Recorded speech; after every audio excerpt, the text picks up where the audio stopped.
In digital Marathi, जनतेच्या हक्काचं व्यासपीठ।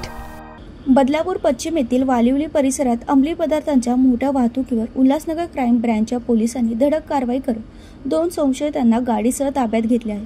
त्यांच्याजवळून तब्बल 24 किलो गांजा आणि इतर मुद्देमाल जप्त करण्यात आला असून एकूण जप्त मालाची किंमत 10,19,120 इतकी आहे।